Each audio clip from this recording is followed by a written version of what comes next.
जय राधा माधव। पूज्य सद्गुरुदेव के चरणों में प्रणाम।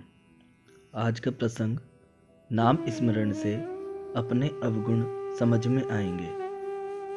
संसार में परमार्थ पाने के लिए चाहे जितने साधन होंगे, लेकिन उन सभी साधनों में पहला कदम अपने अवगुणों को पहचानना है।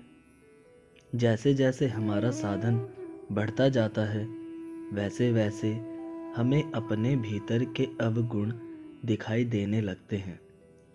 आगे चलकर उन अवगुणों का इतना बड़ा पहाड़ खड़ा हो जाता है कि हमें लगता है, हे भगवान, जब मैं इतने अवगुणों से भरा हुआ हूँ तो मुझे तुम्हारे दर्शन हो, यह इच्छा भी मैं कैसे करूँ।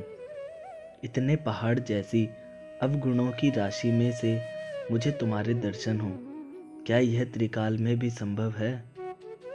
साधन शुरू करने के पहले क्रोधी मनुष्य कभी अपने क्रोध के लिए लज्जित नहीं होता था, बल्कि वह तो यह भी नहीं जानता था कि क्रोध करना अवगुण है।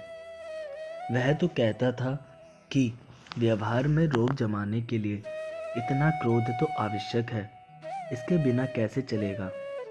एक साधक ने मुझसे कहा, इन दिनों मुझे गुस्सा आने लगा है।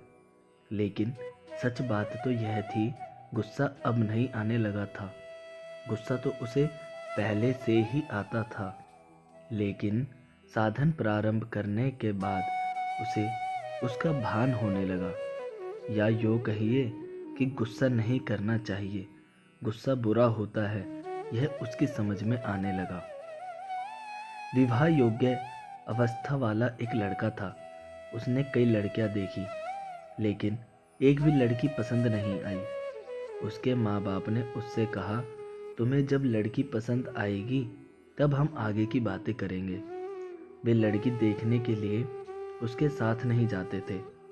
उस लड़के की एक बड़ी बहन थी।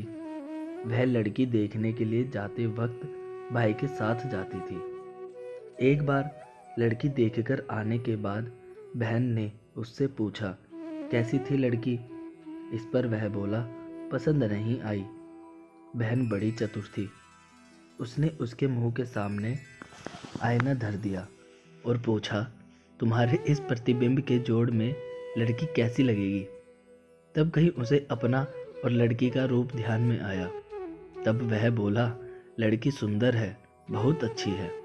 मतलब यह है कि जब तक हमें अपने खुद के सच्चे दर्शन नहीं होते, तब तक हमें दूसरों के अवगुण ही दिखाई देते हैं।